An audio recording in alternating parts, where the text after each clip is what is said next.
இங்கே ஒரு blood test எடுக்கிறதுக்காக வந்திருக்காரு. அப்போ ஒரு குட்டி பொண்ணு வந்துட்டு மால்டி வீட்டுக்கு தானே போகணும், என் கூட வாங்கன்னு சொல்லி கூப்பிட்டு போறா. நீ ஸ்கூலுக்கு போறியான்னு கேட்டா, இல்லை பக்கத்து வீட்டு அக்கா தான் எனக்கு சொல்லி தருவாங்கன்னு சொல்றா.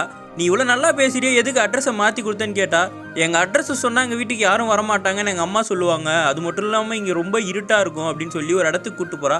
அங்கே பார்த்தா நிறைய லேடிஸ் நிற்கிறாங்க. அது ரெட் லைட் ஏரியா போல இருக்கு. ஒருத்தராக இவனை கூப்பிட்டுக்கிட்டே இருக்காங்க. இந்த பொண்ணு ஸ்ட்ரெயிட்டாக அவரை அவங்க வீட்டுக்கே கூப்பிட்டு போறா. இவரும் வீட்டுக்குள்ளே போகும்போது ஒரு ஆள் வெளியே வந்துட்டு அந்த ஃபிகருக்கு உடம்பு முடியல, இங்கெல்லாம் போகாதன்னு சொல்லிட்டு வாசலில் இருக்க விளக்க தள்ளி விட்டு போயிடுறான். இவரும் உள்ளே போனதுக்கப்புறம் அந்த லேடி சொல்கிறாங்க, ஹாஸ்பிட்டலில் பிளட் செக்அப் இருக்க சொன்னாங்க, ஆனால் என்னால் நகரவே முடியல, என் பொண்ணு தான் ஆர்டர் பண்ணா, தப்பாக நினச்சிக்காதீங்கன்னு போது அதெல்லாம் ஒரு பிரச்சனை இல்லை மேடம்னு சொல்லிட்டு இவரும் பிளட் டெஸ்ட் எடுக்க ஆரம்பிக்கிறாரு.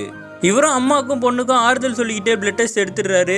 அடுத்த தடவைலாம் அட்ரஸ் கரெக்டாக கொடுங்க, நான் வருவேனான்லாம் யோசிக்காதீங்க, நான் கன்ஃபார்ம் இங்கே வருவேன்னு உடனே அந்த லேடி சொல்கிறாங்க, இங்கே வரவங்க எல்லாருமே என்கிட்ட சந்தோஷத்தை எதிர்பார்த்து தான் வருவாங்க, ஒருத்தர் கூட நீ சந்தோஷமாக இருக்கியான்னு கேட்டதே கிடையாதுன்னு உடனே இவரும் அங்கேருந்து மனசு வருத்தத்தோட திரும்பி போகிறாரு. போனவர் ஒரு நிமிஷம் நின்றுட்டு கீழே விழுந்திருக்க விளக்கை எடுத்து பக்கத்தில் இருக்க விளக்கில் பொருத்தி பக்கத்துலேயே வச்சுட்டு அந்த பொண்ணுக்கிட்ட சொல்கிறாரு, இனிமேல் உங்கள் வீடு இருட்டாக இருக்காது, வெளிச்சமாக இருக்கும் அப்படின்னு சொல்லி சிரிச்சுக்கிட்டே போகிறாரு.